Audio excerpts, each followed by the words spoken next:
Hi guys, Dave's Mobile RV Repair, Shippensburg, PA, coming at you again, and we're going to talk some more about electrical. I have said it before, you could talk about electrical in an RV. There's all kinds of directions you could go. A couple different things I want to look at tonight, and that is first, and I know I've mentioned converters in my other videos. The difference between a converter and an inverter, because a lot of times I get calls, somebody will say, my inverter quit working or whatever, and really it's their converter. Here's the difference. And I have a converter here.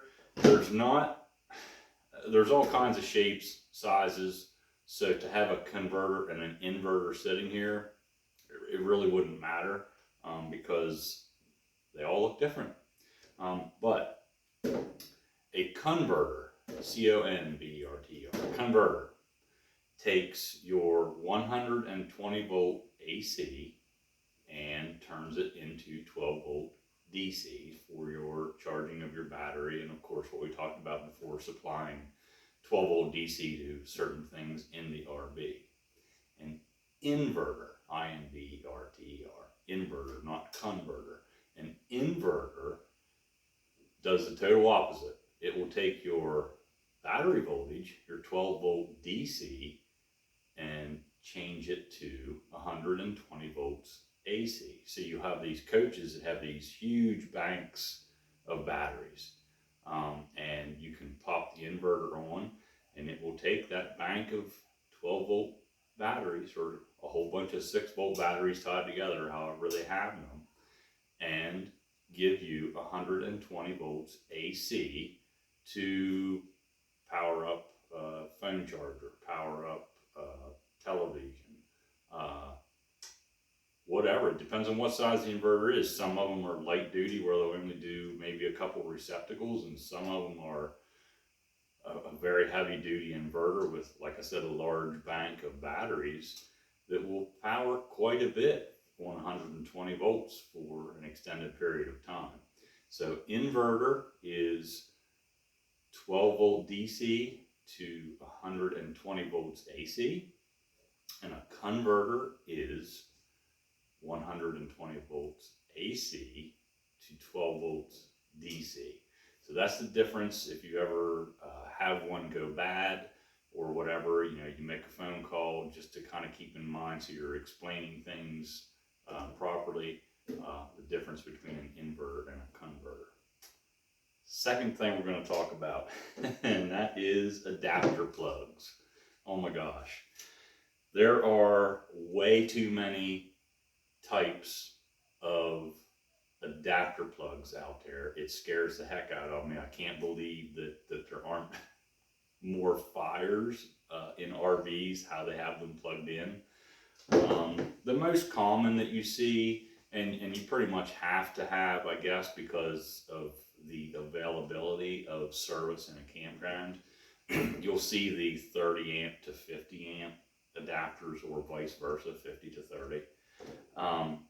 And like I said, that's kind of a have to and safe to use.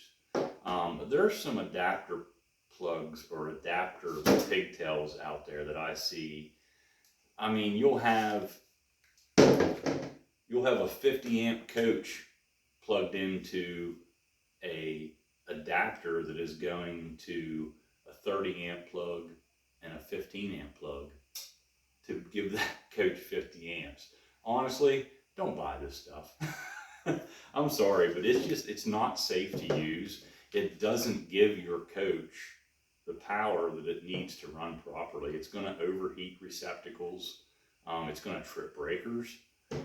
And you're going to think that there's a problem in your coach, and really it's just because you're using some kind of crazy adapter that is messing with the electricity in a way that it shouldn't be. Like I said, 50 to 30, 30 to 50 adapters safe. Don't really see much of an issue with them, but these other ones that are out there, just don't waste your money on them, for one thing. And on top of, I mean, the biggest thing is they're not safe to use.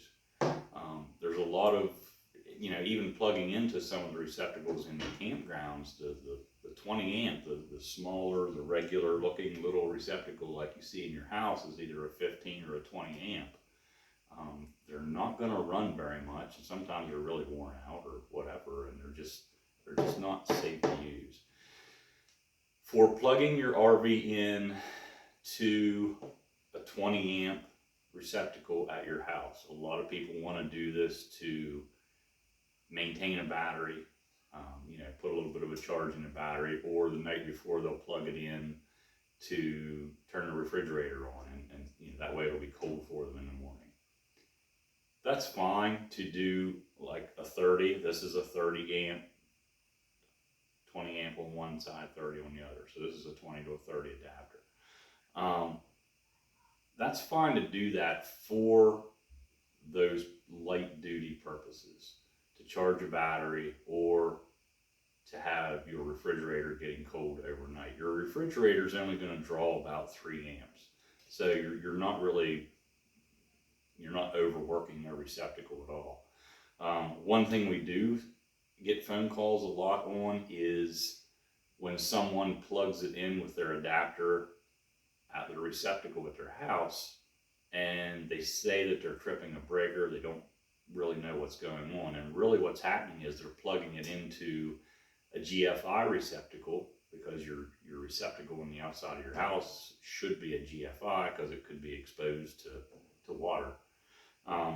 And GFIs don't always agree with campers just because of how the electrical is in a camper. I mean, you don't have a true ground for one thing. But if you are plugging in at your house to a 20 amp GFI and it's tripping your GFI, see if you can find another place to plug it in that's just a regular receptacle to a, you know, just to a standard breaker.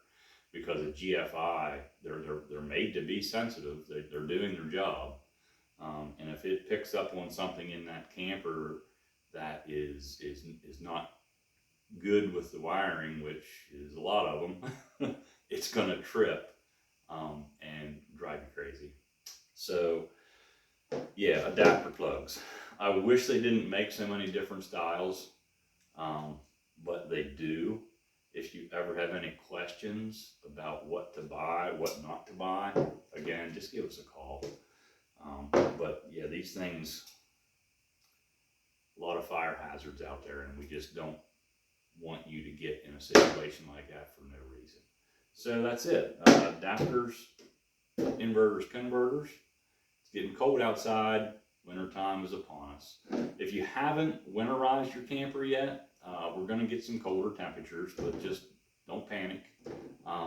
If if it's going to get into the 30s or whatever, it has to be down below freezing for a while. You know, I'm going to say, overnight plus, below freezing to cause any damage. But hey, if it's not winterized yet, if it's scheduled to be winterized in a few weeks, whatever, turn the heat on, keep it at 45 degrees in there, keep it from freezing, leave the water heater on, and you'll be good. So if you ever need anything, give us a call. Have a good night.